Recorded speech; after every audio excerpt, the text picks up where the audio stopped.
Hey, yo, what up, everybody? Welcome back to the Generational Beef Podcast. I'm your host, Tristan Terrell, as well as my dad, Noel Terrell, Generational Beef, brought to you by William and Lauren. They make the most fire suits in Oklahoma City. not brought to you by William and Lauren, but if But William and Lauren wants it to be, that's it right. can. We'll tag you. Hey, it can be. I can show off the goods. So can I. We'll pull up, both suited up, you know. Hey, week 1, Dolphins Raiders in Vegas, September 13th. We will be William there. and Lauren, if you want us to both be suited up in I will Dolphins suit up to the NFL game in Vegas. that week in Vegas, it'll be hot Big as fan. balls. But if you want it, hit us up. I have 80 your custom suits, and I have, 10 or 15 custom shirts. So, and we just bought him 2 custom suits for his graduation in December. And you know what? Oh, William and Lauren, don't even pay us for it. Just hit us up. Send us both Dolphin suits. You got our measurements already? We'll do it for free. Just need the liner. There we go. That's what I'm maybe saying. some, teal here. There we go. Here. There we go. But, anyways, all right. We'll get into it. Since we last spoke, obviously, we have crowned 2 new champions. Well, 3 kind of, but we can talk about that in a little bit. 2 for sure. Specifically, the team that only if Victor Wembanyama and Stephon Castle really had a chance to win, the New York Knicks, for the first time in 53 years, are NBA champions. Look, clearly I underestimated them going into this last series. I predicted the world did. The world did. They did. Look, and we kind of you are on record to say only if Castle and Wemby get hurt. You are on record there. I understand that. What I did though, and what I said wasn't false, but it wasn't what I thought. And so essentially I downplayed the dominance of the Knicks through the East because we know the East isn't the West. And a lot of those teams played really bad against the Knicks. Now, I think in hindsight, part of that was the Knicks, right? After those first 2 losses in the first round, they were dominant. Mm-hmm. And to win, they needed to be, not in the East, but obviously they had to be dominant. Look, the end result is because of a couple of things. The first thing is their superstar was better than the Spurs superstar. Fact. Yeah. The coaching was better for New York than it was for the Spurs. Absolutely. Fact. Shout out Mike Brown. The role players for the Knicks were better than the role players for the Spurs. Absolutely. And the last one, and I think I'm going to compare it in 2 ways. First, let's talk about the Knicks. The Villanova 3, man, they're just winners. They're just winners. Like, it's insane to win 2 titles in the NCAA. That's really almost impossible to do because you have to be perfect in 1-game scenarios, right? So I think, that is a major accomplishment in and of itself. But then when you throw in now an NBA title, they're just winners. They're just winners. And I think Brunson, I made fun of it back in the time. This was well before our podcast. I thought it was ridiculous to give up that $100 million because you're trusting a franchise that has been a long time since they put winning products on the court. Yeah. And he did it. I would never have turned down $100 million, especially living in New York, given the tax Most bracket. People wouldn't. Almost nobody would.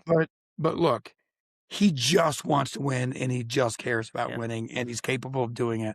And we saw it. Do I think they'll win the East next year? Look, I've been on record many times, though, of saying you can never count a Brunson team out. Yeah. Especially in the playoffs. The other flip side of that, though, the immaturity of the Spurs showed big time. Oh, absolutely. And typically Wemby. And for what it's worth, the whole time we were previewing this playoffs, the whole time, and while most people were previewing the playoffs, right, is when you get to the Spurs, you're talking about they're an immensely talented roster, but the question is, can they do it yet? That's the question. I said we were going to beat them because they're just not there yet. They got to lose first. They're not there yet. And then for the entire playoff run, while they did have emotional, immature moments in spurts, for the entire playoff run, they controlled it well enough. and we're mature enough to where we're like, oh my gosh, they really can do it. And then we get to the finals, the biggest stage, the biggest moment. And I think what you really saw was that, the reaction after the Western Conference Finals and Wemby crying and all these kind of things is it seemed like partially because of the immaturity and the lack of experience not being there before, they kind of let go. Like they took their foot off the gas enough to where they weren't at their peak That's selves. not fair to New York. No. I'm saying like I don't think you could question that the Spurs played their butts off in the series. No. They definitely tried hard, but what I'm saying is that when you look at the product on the court for them in the first 3 rounds compared to this one, obviously they were a much worse playing basketball team in the finals. And you're right, credit to the Knicks, because a lot of that is what they did to them. But what I'm saying is part of that also was, and we kind of talked about this last week a little bit, talking about the end of game 2 and all that kind of stuff. And also the end of game 4 when they blew the comeback, all that kind of stuff. Is you saw the lack of experience there, right?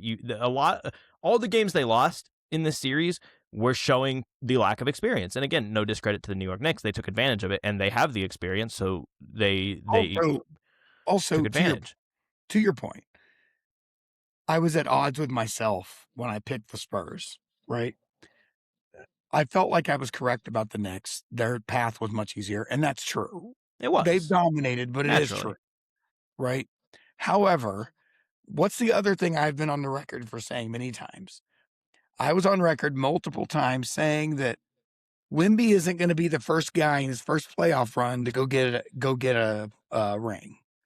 And it turned out to be true, right? That just doesn't happen. Guys don't do it in their first run. Now, for what it's worth, because of that, all of us had been saying that he wasn't even get this close. So he already defied the odds and beat expectations. Right? Yeah, sure. I'm not arguing that. And you're right. He was on a very talented roster. Sure, the team, but obviously he's the leader of that. He is the best player in that. And kind of like to your point, what you had been speaking of earlier in the playoffs is like clearly he shows that leadership. And yes, he had a lot of immature emotional moments and outbursts, but like he, you go to the huddle and you see him coaching up the players, even though he's only 22 years old, right? And for the most part, not always, but for the most part, he gives at least relatively respectable answers in press conferences, and he is well media trained. Again, he let that slip a bit, but my point being that for the most part, he is a supreme leader. Obviously, he is an elite basketball talent, and at the end of the day, he's 22 years old, and we saw that in the series. Here's the thing that I think he has to do in the offseason, because there's a lot. There's a lot, but there's one big thing. And then a second thing that I think is almost important, but not quite. And it's the same thing. The second thing is the same thing I've said about Chat for a couple of seasons. But the first is he has to develop a real post game. If he gets down in the post against most centers, he should be able to dunk it over all of those guys and shoot a very high percentage.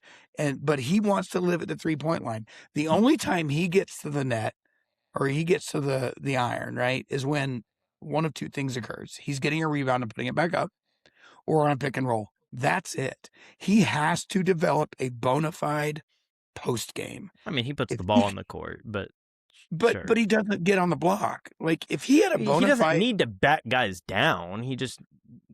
But what if he could? That's my point. You say he doesn't need to, but there were times when you're up by 29.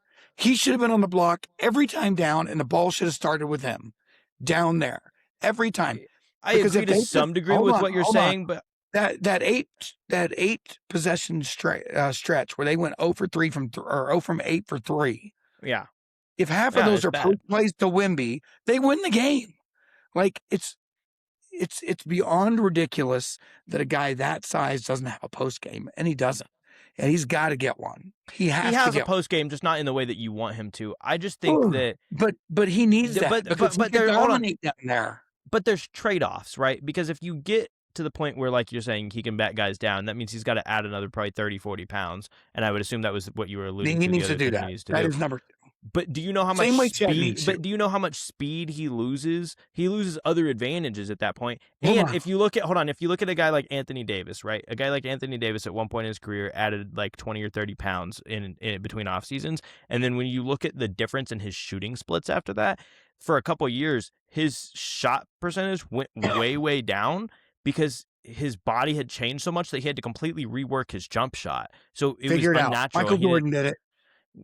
It's different, but sure. It's not different. It is whenever you're 7'4", right? Or whenever you're that tall. It's much It's not like different. Jordan is not 6'6". Well, sure, but I'm saying The point is he needs a post game and he needs more weight on him. And then the third thing that is almost important is the weight gain. Dude's got to get his endurance up. He can't play that many games in that many minutes. That's why they don't play him. That's why it was less than 30 points a game during the regular season. And don't tell me it's because they didn't need him to. It's because he couldn't. They didn't. He couldn't do it and continue to play every night. He couldn't. He was gassed at the end in the fourth quarter every single game in the finals. And it was that way against us too. It wasn't that way against us. In a lot of the games against us, he seemed like he was the only one that was fresh. I disagree. I think that, yes, he got gassed in the finals, but I think that was also just the fact that he added another 20-something games onto the end of the regular season. He'd never done that before, and that's again part of the experience as well. Whatever. Here's the other thing, and this is important. He is not the scariest thing for the Spurs next year to me. To me, the biggest positive note that came out of the finals for the Spurs in a loss, right, was Harper. No, Dylan Harper's insane. That guy is your starter next year, and he's going to be elite. I mean, he should have been the starter already, so we'll see about that. But yeah, you can. I'm not going to argue that. No, not argue. De'Aaron Fox was literally a terrorist to the San Antonio Spurs. De'Aaron Fox was. He made a lot of boneheaded plays, but so did everybody in those games that they lost. Not to the level that he did. Oh, come on. The game before, Wemby threw it off Castle's back and passed it to him when he wasn't even looking for the ball. Well, first of all, whenever he started the motion of passing the ball, Stephon Castle was looking at him, and then he turned up court. Yes. Anyway, let me go watch it. But that's not the point. The point is, De'Aaron Fox made many more bad plays in this series than anybody else did by a lot. I don't think that's true. I disagree. He's the one taking all the heat because of what he makes, and that's fair. But everybody made boneheaded plays. No, you're right. The whole team, basically outside of Dylan Harper, even though he also had a bad game, right? But outside of Dylan Harper, he was the leading scorer in the last game at 25. So I said he still had a bad game. Not the last game. He had a bad game in the series. I mean, I guess he had a bad game for a rookie. He was the best role player on not for a rookie. He just had a bad game. There was one game he shot like 5 he was the best role player in the series. Okay, stop. Obviously. But he had he had one game where he went 5 of 18. Anyway, my point is everybody in this series had at least a bad game for the Spurs. Most of them had multiple, right? My point being, De'Aaron Fox had so many more bad plays than anybody else. And you're right. The whole team, relatively speaking, was bad. Again, outside of Dylan Harper. Even though, also, again, he had a bad game too. But my point being is that De'Aaron Fox was far and away, especially when you talk for the value, which is your favorite thing to do, right? But I already said that. No, I know. But in general, he was the worst player for the Spurs by a lot. He was the worst player in this series. Player for the Spurs. He was the worst player by dollar for sure. No, he was the worst player for the Spurs. There was not a player on the court that was worse for them. I mean, Castle had like 20 turnovers in 2 games in this playoff run. Yeah, not in the finals. That was against Fox. Yes, Fox is the one that brought that back down to earth. Right, because De'Aaron Fox is a true point guard and Stephon Castle is more of an off-ball player. It's because Stephon Castle is having to play a position that isn't his. My point being, I give you the per dollar thing. No. Outside of that, not per dollar. He was the worst player for the Spurs in this series. I didn't say for the playoffs. I said in this series. Now I could still make the playoffs. I agree, but I could point for the series. To moments where Wemby was and Castle wasn't. No, you can't point to a moment where Wemby was the worst player for the Spurs. You can't do that. He lost the game prior to that for him. With the pass off Castle's back. First of all, there were a lot of things that lost the game. You know that how was I think. One of them. There's never one play that loses a game for you. Just like in that game, De'Aaron Fox not dribbling it out wasn't the only thing that lost that game for them. I mean, that was the biggest reason. It gave them literally no, another the shot biggest when they reason is shouldn't they have had. went 0 for 8 on 8 straight possessions, went up by 29. That's the biggest reason, because you don't Right. stop and say, let's shoot twos. Were any of those 3-point shots De'Aaron Fox? I don't know. It I'm wasn't pretty just sure him. one or two of them were. But my point being is that you're right. But if you have to, but in any, you're right. There's a multitude of moments, but in most games you can pick out one moment that was the worst. Like in game 2, right? The worst of that any of the stretch moments was Victor Wembanyama. was that right? series of 3-pointers. But that's a stretch. The single worst play of the game in that game for the Spurs was the OG Anunoby tip-in, which was only made possible because De'Aaron Fox didn't dribble the ball out and got blocked, right? So my point being, that was the worst possession of the game. So, and ultimately, it's very, very hard to point to a good possession that De'Aaron Fox had in this series. Like genuinely. I mean, like, Look, I think the guy, I'm not saying he played well. He certainly didn't play well for the money he makes. He won't be on this roster next year. I'd be shocked if he is.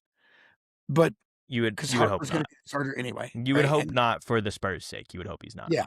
I don't think he'll be there. But I do think the criticism was a little heavy.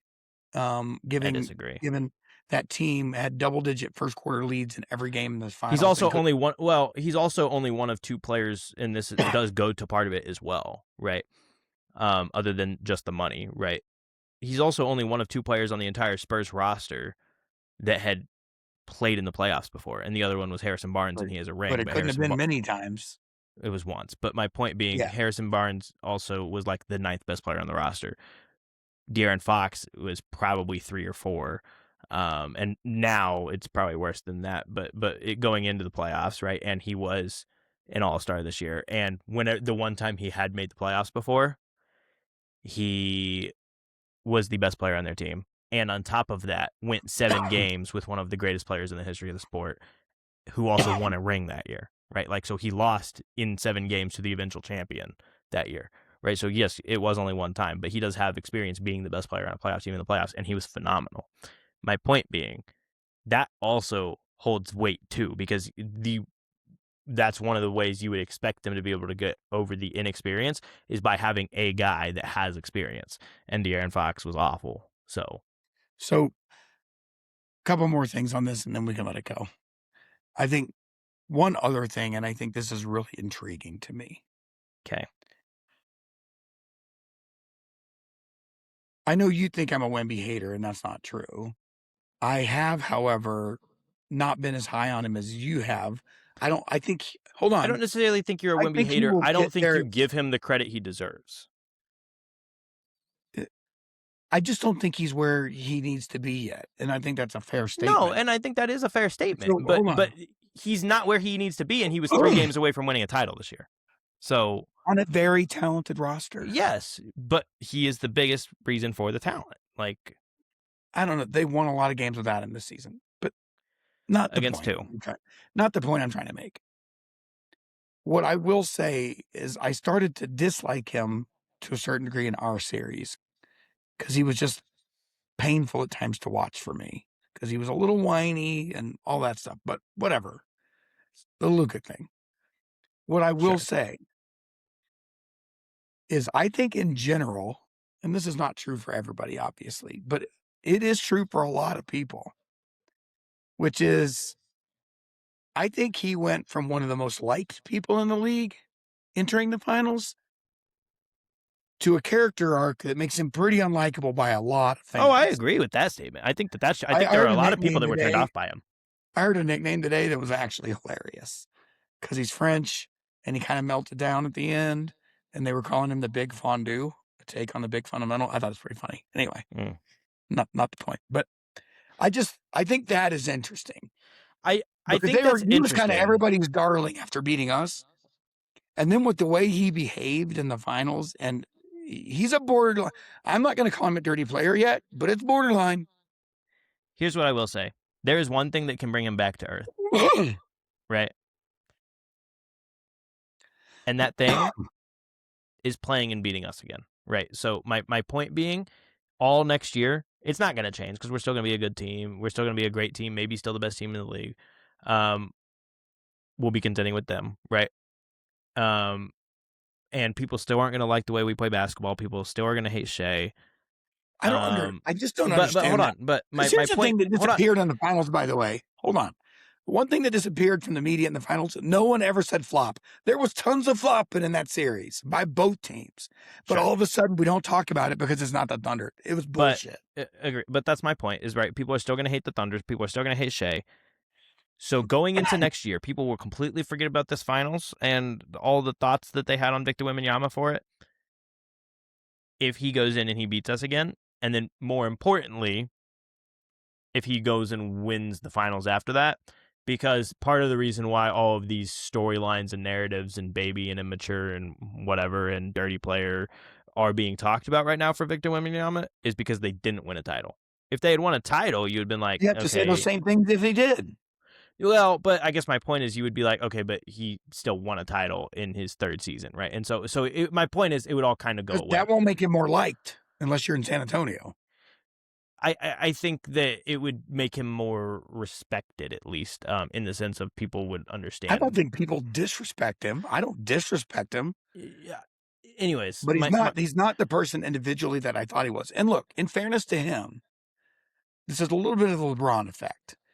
When people in year 3 are already saying you're in the GOAT conversation potentially, and they're already saying you're the best player in the league and you haven't done anything yet, it goes to your head, especially when you've been being told that since you were probably 14 or 15.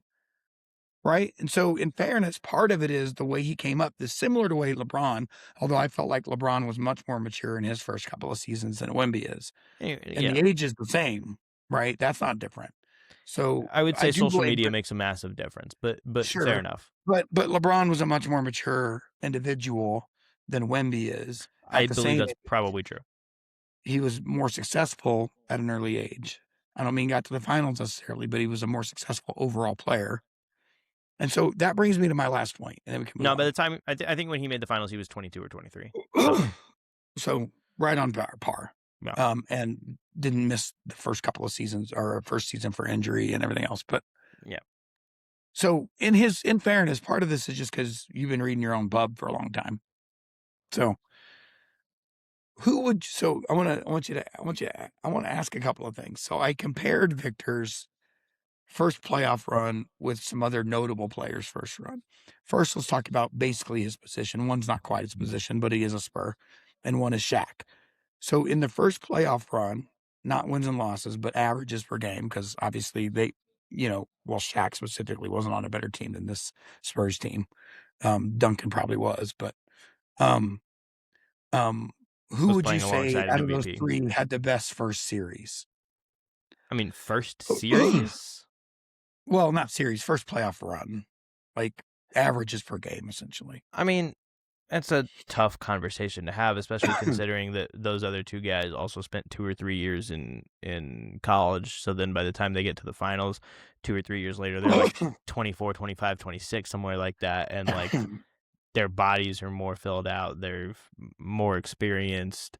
I mean, I would assume the point here is that Wimby's wasn't as good, but he's also in his third Look, I'm season. going to Like save you he's some 22 years anguish. old. I'm going to Like save you a little bit of anguish against those two guys in their very first playoff runs.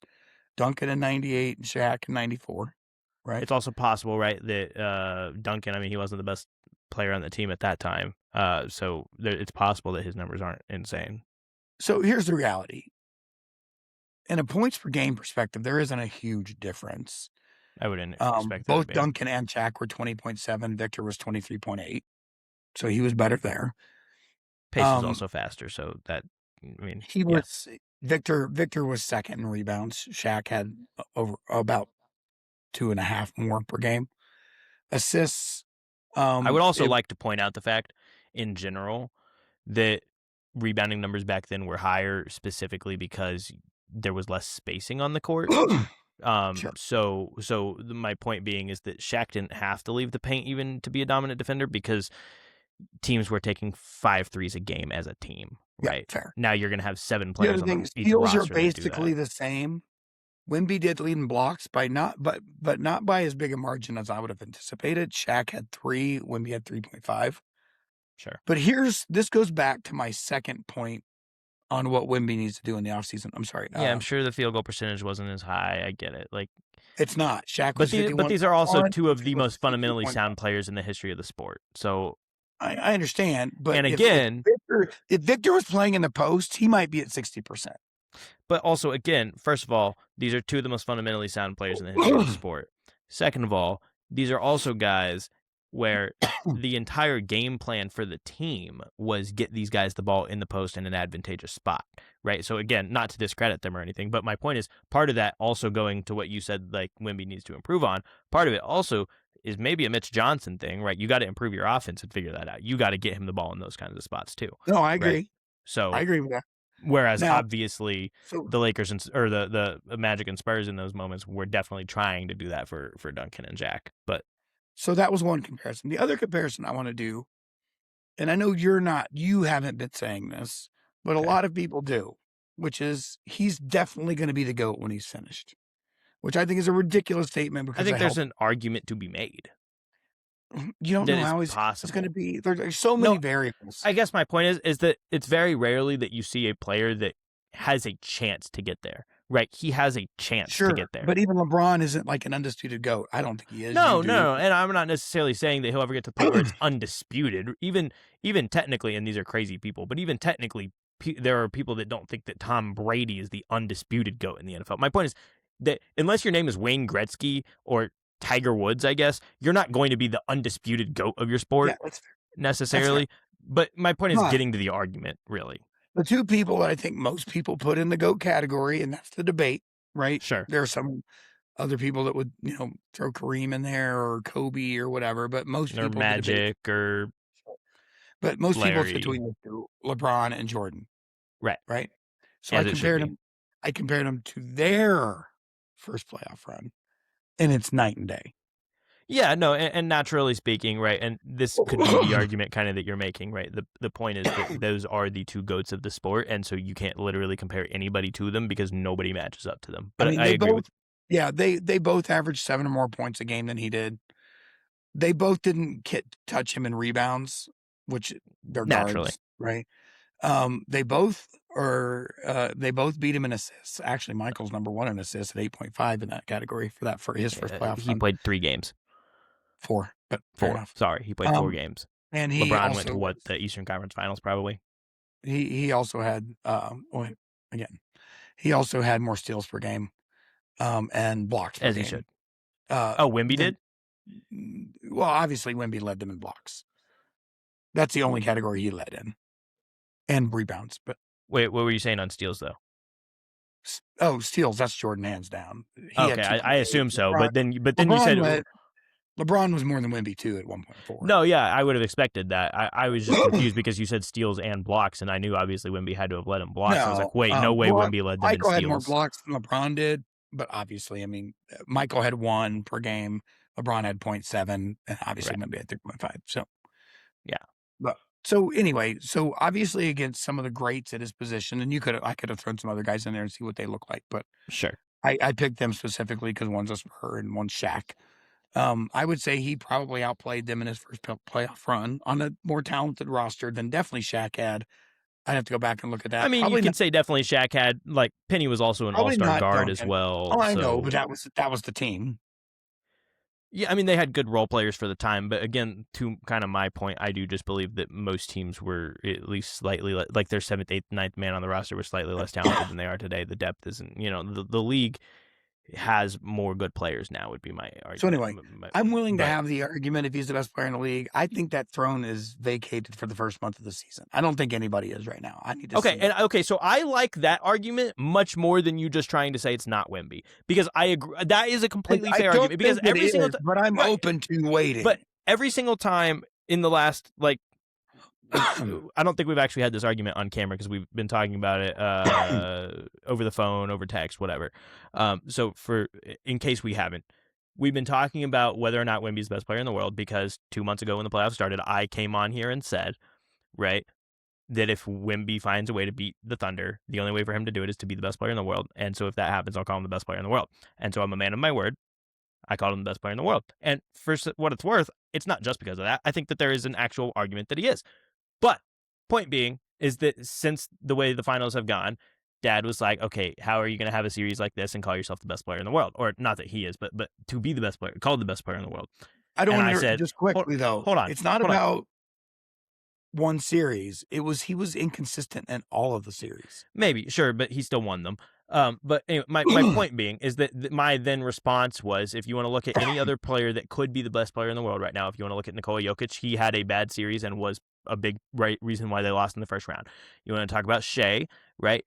He had honestly a very inconsistent playoffs as a whole, just because of the way teams were guarding him. But in the conference the finals, Lakers give sure, what's his face credit. Marcus Smart. No, Oh, the JJ scheme, Redick. the scheme that they Yeah. employed. Everybody else Absolutely. used it after that. It worked. Yeah. So, anyways, you want to talk about Shea? He had an inconsistent playoffs, and I think he was underrated in this playoffs because I think that his playmaking was so good, and people don't talk about that at all. But anyways, neither here nor there. He had an inconsistent playoffs. I think it matched up directly with Wemby. Obviously, they weren't guarding each other, but matched up directly with Wemby. Wemby had more good games than he did. They won the series, right? And then if you want to talk about Giannis, his team wasn't even in the playoffs because he was hurt a lot of the year, or hurt. We'll see, right? But look, if you either want a to talk about healthy Luka Doug Doncic, he didn't play in the playoffs because he was hurt. My point being, any of these other guys also had a bad series or a no-show that caused them to lose. So that was my argument. But to tie it in a bow, you just said you think it's vacated for a month. I am okay with you giving that response. That is the most respectable answer I have, right? If you just want to say there is none. If you want to say they're all competing, they're all right 2 now, or you 3 or can't 4 say right now, and they're the competing for one. only person you could make fine. an argument for right now, and I don't think anybody would actually say this, I don't mean this disrespectfully, would be Brunson. But no one really thinks he's the best overall player. He's not. He's one of the most not. clutch playoff players we've ever seen. His playoff rise ability is and he's just a winner. Ridiculous. Can't argue that. No, absolutely. I mean, he's going to go down as one of the best playoff performers in the history of the sport, which is actually absurd to say for Jalen Brunson. He's phenomenal. It's insane, especially from a clutch factor. Like, he is so good. So he just on that wills note, his teams to win. Yeah. And that was the other argument that I made is I was and like, what are you never quits. Yeah, because you were talking about like when they were down 30-29. If Mike Brown at one point said, "Hey, let's just sit, let's get you ready for," I guarantee you would have been, "Hell no." Yeah, I can win. And this. for what it's worth, maybe that conversation happened. I don't know. I get right? it because I think Mike Brown knows well enough to know. Sure. We're gonna wait. We're gonna ride this out for a bit. Yeah. Anyways. And for what it's worth, right?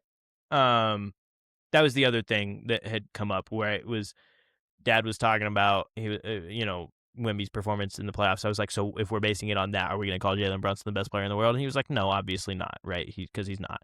But anyway, he's the only one that currently has an argument. I disagree because I don't think that he does either because he's just less talented than those guys. I'm not saying he is. Sure. I'm clearly saying he's not. Right. I'm saying right now he was the most consistent player.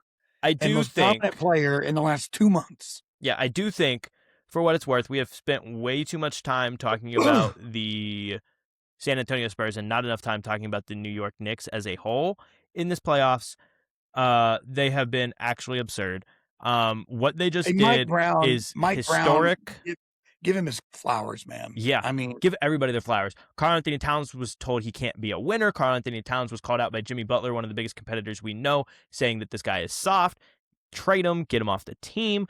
This guy was shipped off. This is a guy that 9 years ago was voted by GMs over Kevin Durant, over LeBron James, over all of these guys, over Giannis, for the guy that teams were most likely to want to build a franchise around. And it has been all downhill since then. He's been a great player, but has underperformed. And then he gets to New York, and now he is the second best player on a title-winning team. Nobody would have ever thought that was going to happen. Obviously, Jalen Brunson, right? Small guard. People thought can't be the best player on a title team. He did it, right? He's insane. Look, the other thing, too, there's a very underrated player on that roster, and that's OG. No, OG's phenomenal. So that's what I wanted to get to, right? Underrated in the league, though. Like I said, there are so many players, or there's so many things we could say, right? We haven't even really scratched the surface of talking about the New York Knicks or giving them their flowers. And kind of like what you were saying, OG Anunoby in this playoffs had an effective field goal percentage of 67.2%. Nuts. Of players that attempted 150 or more field goals, in a playoff run, 67.2% effective field goal percentage, the highest mark in NBA history for a playoff run. I mean, it's incredible. They were also 6-2 in this playoff run in games that they trailed by 10 or more points. 6-2. Which is crazy. They also outscored opponents by 14.9 per game, the highest point differential in a single playoff run in NBA history. That would have been the record for a season. Sure, but we're talking about a smaller sample size of games, right? No, I know, but the point is the playoffs are supposed to be tougher to do that. Right, but that would have been the regular season record. We hold it, but that would have beat it. And I understand the small sample size, but it's also every night playing tougher competition. Right. Well, they had 13 straight wins, and were really, really, really close to making it 15 straight wins and going 16-2. If they had swept the Spurs, take the opponents in the East out for a second. Yeah. It would have been the best streak we've ever seen. Yeah, but they still had 13 straight wins. It was really damn good. Right. With one. They still had 13 straight wins, won 15 of 16, and went 16-3 overall. And 2 of those were against a team they had no business losing. Give them a lot of credit for their fire. All 4 of their series closeout wins were on the road. They had the most 10-point wins in a single playoff. Remember that Atlanta game? They destroyed them in that last game. What was it? The biggest playoff loss in history? I don't think it was quite that high, but it was really close. It was 50 or 60 points. It was like 50-something, yeah. I remember looking at that game at half, like, okay, the TV's messed up. Because it's like 80-something to 20-something. It was like mid-30s, but yeah. They had the most 10-point wins in a single playoffs. They had the most 30-point wins in a single playoffs, and they had the highest offensive rating of any champion ever. This New York Knicks team. We can talk about the 17 Warriors. We can talk about the Kobe Shaq Lakers. We can talk about the Bird Celtics, the Magic Lakers, the Jordan Bulls. We can talk about all these dominant teams, these dominant offenses. In a single playoff run, the Knicks were better than all of them. Insane. Yeah, I mean, right. Again, actually diabolically insane. I know it sounds a little disrespectful, but those Eastern Conference teams this year were really bad for playoff teams. But again, the Knicks made them look that way. They did what they needed to do, and they dominated for sure, 100%. The other thing that I think everybody's kind of missing out on, and it didn't look great for Cat in the last 2 games of the series because he got in foul trouble early, and he just never got. Well, and he fouled out in Game 5. Yeah, he just never really got in a rhythm. I think some of those were questionable calls. That's not what it. Anyway. But they were a little dicey for that early in a game where they were this physical. But I think the thing that no one's really talking about, the Knicks were playing some elite team defense in that series. Mm-hmm. They just and that's the most impressive part to me. And that is by far. In Game 1 and Game 2, when Cat was guarding Wemby's percentage was crap. Yeah. Because going back all the way to the start of the playoffs, even in the second round, even going into the conference finals, where now we've got a sample size of it, but I'm still like, I don't know. That was what I had been talking about. When they had already beaten the Sixers and they were just waiting on either the Pistons or the Cavs, I was like, and then we were still playing and the Spurs were still playing, I was like, by far, this is the worst defense left. And on paper, I still agree to it, but they were phenomenal. They were phenomenal. We both said it. Yeah, but they were phenomenal. And again, smaller sample size, but also, like you said, against better teams and whatever. Their defensive rating in this playoffs was like 100.9 or something like that, which extrapolated over an 82-game season, right, in the regular season, that would have been far and away the best defense in the league, which is nuts. I mean, it's actually insane. They also, for what it's worth, for the first time since the 21 Bucks, beat the Phil Jackson 40-20 rule, right? They weren't one of the 3 teams that got to 40 wins before 20 losses. The other thing, and remarkable. The other thing is, it's incredible. They deserve it. It was an incredible run. You just went through the numbers. Incredible. Almost unbelievable to a certain Jalen point. Brunson's the 4th player ever to have 45 plus in a closeout of a finals game. It's him. It's Mike at 45. Bob Pettit scored 50 in a game, and Giannis scored 50 in Game 6. Here's the only other thing I'll say, though. I do hope, and I know it's his game, but sometimes it's hard to watch a little bit. just the Brunson ISO ball sometimes. And look, he can play hero ball, and obviously it works. But It's what won him the series. I mean, it really is. I'm not denying that, but I wish they would run a little more of an offense. I get That's that, one thing but that but that's he's one thing also where not, as a yeah, player being your lead ball handler. He's not an elite playmaker either. So right. they are a And very ISO heavy so I team. so I guess because I kind of think back, even though those teams were dominant to the Durant Westbrook era. That is part of what kind of killed them, was that, Well, and that was part of why like that team frustrated me so much sometimes because it felt and like why if they we got could picked actually apart run an by the offense, Warriors right? later in it, We could because actually run an offense. What could that team have done? And I think that's look. This team won a title. Is that going to continue to work? I don't know. well, that's why obviously the Kevin Durant fit on the Warriors was so much better than Kevin Durant fit in Oklahoma City, partially because that was just like the best roster ever, but also because just the fit.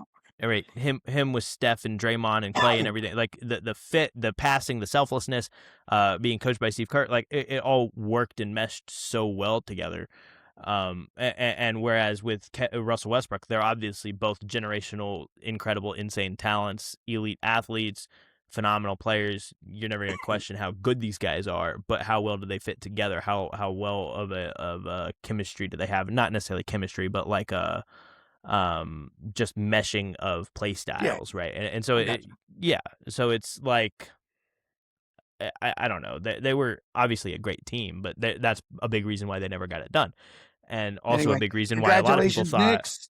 Yeah, also a big reason other than the defense why a lot of people thought that this Knicks team could never get it done, just because they're not an elite play, like assist play together kind of team, but they all And in pure New York work. fashion, The city's burning. only 63 people arrested, 5 Yeah. people stabbed, 1 person shot, and like 5 buses burned. It's So, not funny, but it's funny because it's like I just so mean, stereotypical. I know somebody that was gonna go meet a friend of theirs in Boston this weekend, or that this weekend if it was still going on, and Yeah. they were gonna drive up and find a place to watch the game. I was like, "Well, don't get killed." Yeah. It was very predictable, let's just put it that way. Yeah.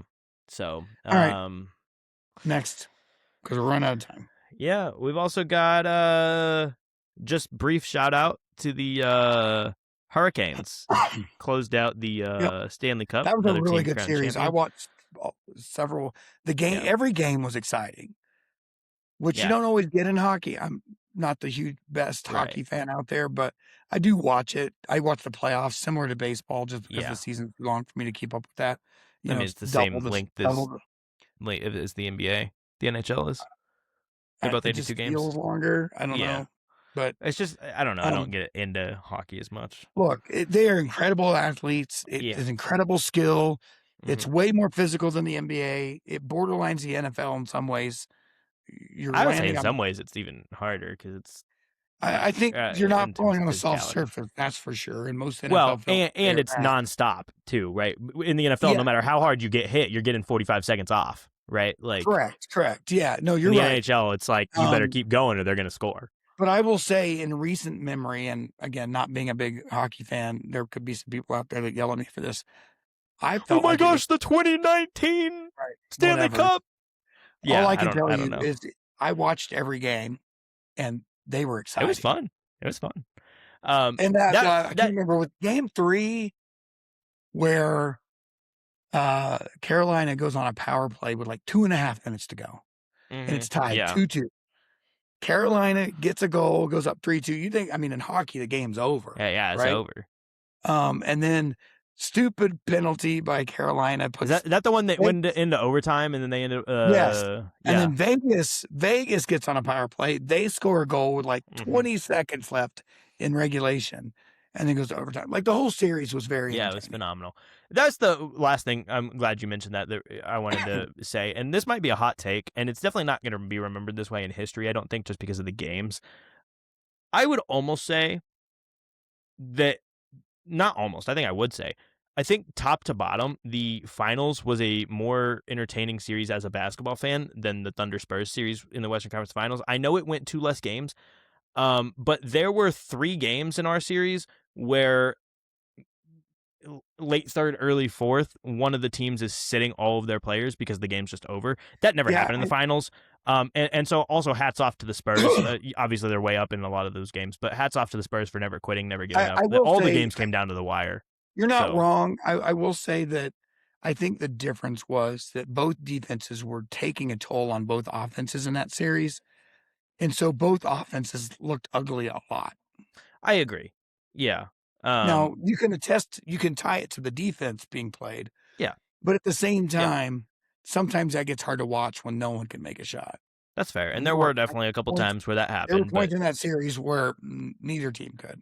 But all 5 games were elite watches, and a couple of them you thought they weren't going to be because the Spurs end up getting up early, Well, it's and funny, then they on the end up 29 being, and point it's like, on the 29-point comeback game, yeah, halftime, I went ahead and moved it to the projector, turned the sound off, and put something else on to watch. yeah, And because I just had this weird feeling like I don't want to turn it off, right. but I took my attention off of it. And when it got, Yeah. I think when it got down to like 12, I'm like, okay, flipped it back down. Yeah, I got texts from a couple friends the next morning. They were like, "What the hell happened in that game?" Because I went to bed, and I was like, "Dude, you missed a great comeback." But But again, yeah, no, I've talked about this before, and then we got to move on. But yeah, the other thing too, and this is just it's obvious, but it's important to say sure. because I do think that comeback was bigger than the Super Bowl comeback by Brady against the Falcons because it's 4 possessions. Hold on, it's 4 possessions. You're in a sport where every time you shoot it, essentially the other team now gets a possession. Right? Yeah, You get a possession every 24 seconds. So it's way harder to do. But conversely, Hold on. a Let me possession finish. in the NFL also lasts way longer, so you get It fewer of can them. if you do what? So the point I was going to make, Understood. all the Falcons had to do is run the ball, even if they weren't getting first downs. Kind of and to run your up on- point, all the Spurs had to do was not take 8 threes in a row and brick them all. That's my point. Or get lucky enough when one of them goes in. Which is my point. If you make a comeback like that, no matter what the sport is, right? Yeah. It takes you playing near perfect and the Right. other team making a bunch of boneheaded decisions. Yeah, and that's fair. And that's what happened. Yeah. The Knicks came on and were playing nearly flawless basketball, and the Spurs couldn't get out of their own way. Yeah. So same with that. You know, my Kyle Shanahan knock for a long time has been, Sure. if they just ran the ball 4 more times in that game, Tom Brady runs out of time. Even if they didn't get first downs, right? And so it takes 2. It takes the other team putting their head down and getting to work, and the other team just not being smart. Now, And that's what my favorite sporting event since the last time we talked, somehow controversial, I guess, a little bit, but really shouldn't be. It was phenomenal. UFC Freedom 250. Incredible. Incredible. You know, I'm not the biggest. I watch spectacles when it comes to UFC. Like I don't watch everyone. I watch if somebody I know is in, like if Colin plays, although McGregor, I'm hoping that he gets his jaw broken every time because he's a terrible human being. Elite watch, though. So entertaining. Yeah, but he's a terrible human being. He also does that to women. So anyway, whatever. Fair point. Point is, I watch spectacle. And so I tuned in. I was apprehensive to a certain degree because I'm like on the White House lawn. Like I wasn't against it. It's not like we haven't done things on the White House lawn before. Nothing like this to that spectacle. But first, super patriotic. I thought it was really well done in that way. I thought it was really cool that everybody that was actually there was the military, which was super cool. The big thing, the venue they had set up across the street, they had 80,000 people there, The which was Ellipse. nuts. Yeah, which is Yeah. fire. And so I will say, in addition to that, the fights were great. The one wasn't too great. The Beast, that wasn't a great fight. The other one, guys, though, Derek Lewis is my probably favorite UFC fighter of all time, and I was Dad, like he said, he's not a massive UFC fan or anything. Look, so I was telling him about that going in, and then if you watched, you know what happened. We don't need to talk about Derek Lewis. It was very you said it. hurting. So what it looked like. I told a guy at work this the next day that was also a big UFC fan, so he was watching. What it looked like to me, and we don't have to talk about the 60-point game, right? But what it looked like to me was 2016 Kobe Bryant. For the vast majority of that regular season, Kobe was not good. And he looked like he was 40 years old. And you know what? He was. And Derek Lewis in that fight looked like he was 41 years old fighting a 28-year-old that was 35 pounds lighter than him. He couldn't touch him.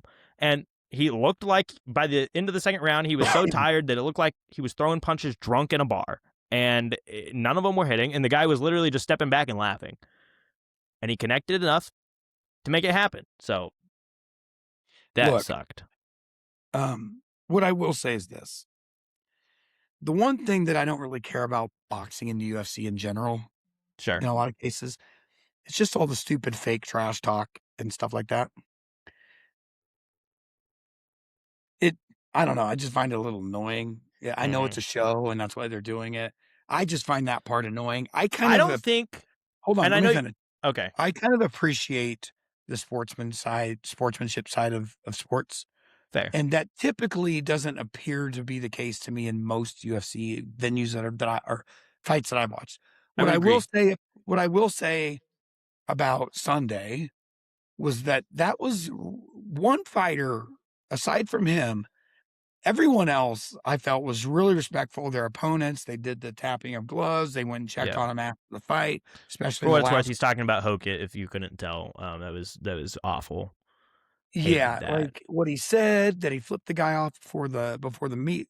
Like I was hoping as soon as he flipped the guy off that the other guy was just going to break his jaw. Which And I was going to did be not happy happen. about it. Um, and then of course what he said afterwards in the interview was uncalled for. It's stupid. And so over everybody else was great. He was an ass. Sure. Right here from the great state of New Mexico in Albuquerque. But anyway, wasn't a good rep. There was the other guy that was. I think it was Garcia, maybe. Anyway, Mhm. so the fights were really good. I think the sportsmanship was great, First time in with the UFC exception, history that every single fight on a card ended in a TKO and not in a decision. So and I mean, what an underdog story too. What a perfect venue Justin for Gaethje. that last one. So Cyril They Gahn. were making it sound like he had no choice or no chance in that Yeah. fight. Well, Um, Ilia and Topuria was undefeated, 17-0 coming in, um, it's and had not won the like the other belt guy. at. What was he like 27-4 or something like that? Like it's No, not yeah, like no, but he's been around for a long time. He's been really, really good. But Ilia Topuria also had won the title in two weight classes, had a belt, had two belts. And Justin Gaethje in his career had only gotten two interim belts. Like the actual undisputed belt had escaped him to that point. He had contended for it several times, what's just an not interim gotten there. belt? That's new to me. They were saying that, but I didn't So know. yeah, so a lot of the times what ends up happening is either some guy retires or some guy for whatever reason is unable to perform, or if like say there's several guys that have held So it's a two. bout where they're letting somebody get it, but they owe someone else a fight. You pretty much Okay. or To in the and then sense of like Ilia Taporia or Alex Pereira, um those guys have held multiple belts at the same time. So if they go on for too long in one weight class trying to get that belt or defend that belt, then they might give a guy in the other class a chance to get an interim belt because he's just not fighting in that class right then. But we all know that like the other guy is still there. So that's a big thing. But if a guy retires, right? So a lot of the times, yes, it's that they owe a fight to another guy. But if a guy retires, then they'll do an interim belt and then it becomes the undisputed belt when either that guy that has the interim belt defends it or somebody else goes and fights him with the interim belt and beats him, and then that's the undisputed belt. So So, essentially, before this fight, no one technically had the belt. no, Taporia did. He Okay. did, but Gaethje had an interim. So technically both of them went in with it, but it became the first time in his career that Justin Gaethje was actually able to get the undisputed championship, which is a big deal for him. It was the best And fight of the night. There was a bunch of good fights, but it was the best. and for what it's worth, I had a $10 parlay on Cyril Gahn and Justin Gaethje and won $70 out of it. So Nice. shout I out will Justin say this, Gaethje. the only other problem I usually have with the UFC, and again, I know it's a show. Not fake like wrestling, but I know it's a show. Right. The time between bouts, it's like, let's go. Just let's go, man. Like, it takes way too long to get another fighter out there. Yeah, I get you, but you also have to fill time, especially considering that a lot of these events or a lot of these fights, only go a round and a half, 2 rounds, anyways. So you got to fill time, right? Whenever the actual spectacle of that I is get 8 it. to 10 I get minutes. it. But But I I just get what you're saying. I just want this. Also, the backlash, and I know we've talked about this, like the actual fight. We haven't talked about the backlash from it. The backlash that Ilia Topuria has received from other UFC fighters is like it's a lot. I'm sure you haven't really I, seen it just because you're not really following it a ton. But everybody was like, "You literally quit, right?" And yes, his was corner that the last called it. fight? Yes, That um, was not quitting. I mean, his corner called it, right? But the point being is that if you're gonna get knocked out in a fight, you either get knocked out or you let the ref call it. You don't call it yourself. And technically speaking, he didn't, but his corner did. Well, So Dana White said he went right to the hospital. no, I right, think that was right, the right. right decision, No, I agree that it and I was, don't think but he called it. no, he didn't. But I think someone and that for had what it's his worth, best interest at heart called it, and they should have. well, and for what it's worth, that's what Conor McGregor's response was on Twitter. He said he was like, "This is why you don't let family in your corner," because technically speaking, it was his brother that made the decision. He was like, "This is why you don't let family in your Well, corner." no, his brother was the one saying, "Oh, you can do this. Finish." It was someone else because his brother wasn't saying that. His brother, because I heard the But audio. His brother was yeah, the one saying. Anyway, but the point is, I knew it going into the third round. If he gets connected one more time, he's just going to open back up. And yeah. I don't even know what that would have looked like if they No, tried. it was after the third round, going into the third round, because the second round is when Gaethje got hit hard to the liver, and that was bad. But in the third round is when he started to really open him up for sure. Um, But I mean, even Rogan's like, I've never seen him look like this before. But yeah. just, Well, it was just a phenomenal performance, and then also, but what was the um, first thing? Again, this goes back to my other point. What was the first thing he did as soon as the fight was over? He walked over to him yeah. to check Well, on him. yeah. No, and Gaethje is a phenomenal sport. But I felt like everybody but the one guy Yeah. was. Now going back to that, right? Ilia Topuria afterwards, he was, obviously being very ego heavy, like most UFC fighters are going into it. Yeah, he Said said he he was was going gonna to knock knock him him at out. Gaethje Yeah, out in the first round. yeah.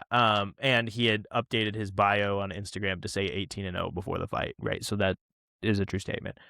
But afterwards, he from the hospital put out a very heartfelt, respectful statement congratulating Gaethje, basically saying he'd be back. It's not over. And then he said, "This is not the end of our story. We'll fight again." And Gaethje responded, and his response was to the lines of, "You quit on the stool. I'm not fighting you again," is what he said. Now, the other part of it is that Gaethje's like 39 years old. He's probably going to retire, right? He did, like, I'm sure you heard that, but he said that he promised his mom that he wouldn't make a decision on it today, right? So he Yeah. hasn't said he's going to retire. He might fight again. He might defend the belt, but it won't be against Topuria if he does. And either then he'll lose it or he'll win it again and probably go out on top. So he Like I might said, have another. I'm not a purist of the sport. I He felt might like it have was another already. fight in him, but it won't be against Topuria. I'm sure with Gaethje, his point was like, I just don't want there to be any controversy around it, but there isn't any. Yeah, yeah, That fight was over. They could have more or put him back less. in the ring, but that fight was Yeah. over. But so Justin there's no Gaethje way. shuts. There's no way he could even see out of the one eye. No, he actually came out afterwards and he said I couldn't see in either of them. I think that was part of his statement. He was like, by the end of the first round, I couldn't see in my right eye, and then by the end of the third round, I couldn't see in either. Yeah. So I saw to a me, there's meme. no controversy at Yeah, all. I The saw a fight meme was over. afterwards that was saying something like, "It's funny." The funniest part about him changing his bio beforehand to be 18-0 is the fact that now he can't even change it because he can't even use Face ID to unlock his iPhone. Which is like, I hope he's okay. He got the crap beat out of him. yeah, no, I'm sure he's And fine. Probably here's what I broke a few never bones want in to his see. face, but And again, I'm not a UFC purist. I'm a casual observer.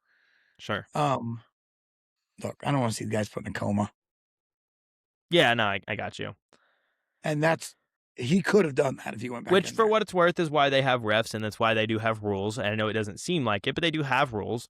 And in fact, Alex I didn't Pereira, think any of them were controversial, but one of them was a little close.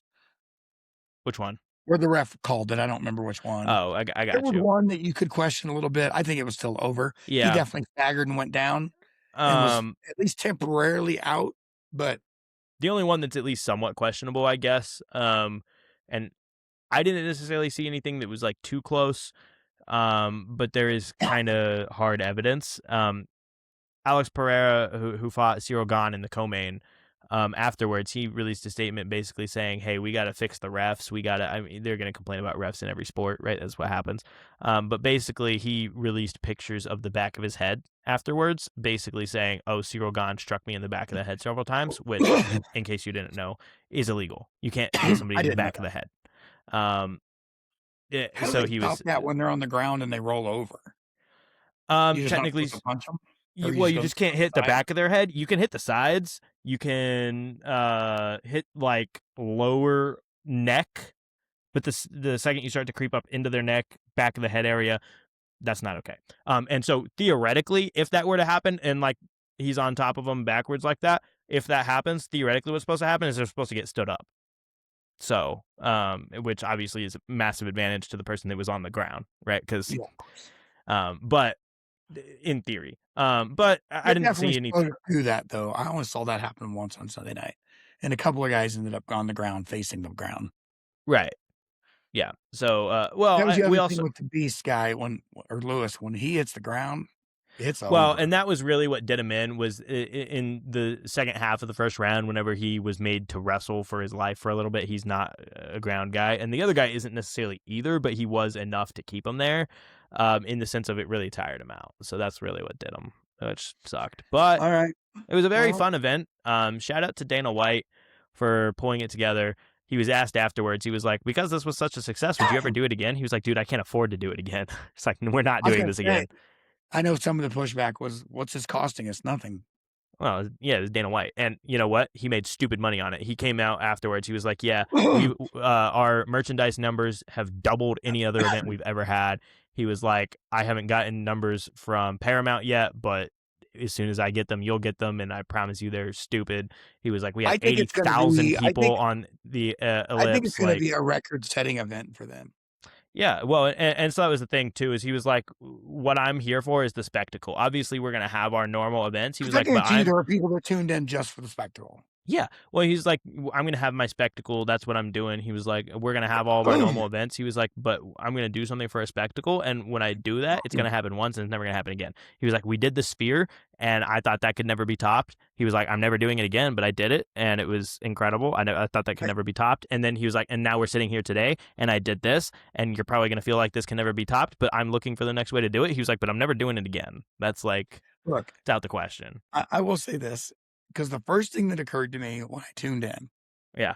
and I've told you this, but I don't think you can fully appreciate it the way someone that played video games in the '90s can, which is It was really cool. it just reminded me of, like, watching Street or playing Street Fighter, and you got whatever the backdrop was, right, Yeah. wherever they were It's like, fighting. this is an unreal thing, never gonna happen, Correct. unrealistic. Like, This is a you got the video White House behind you. You're just fighting on the lawn. That would well, never real one, happen. right, not a facade, and so Right. it reminded me of, like, Street Fighter, Yeah. right, or one of those video games like that where they were, double dra what was the other one? Can't think of that right now anyway. Yeah. But that's what it reminded me of. It was kind of nostalgic in a way, Yeah. even though that's never happened before. Anyway. Right. That was a really, really cool event. And also Dana White was asked afterwards. He was like, "So how do you feel now about the All right.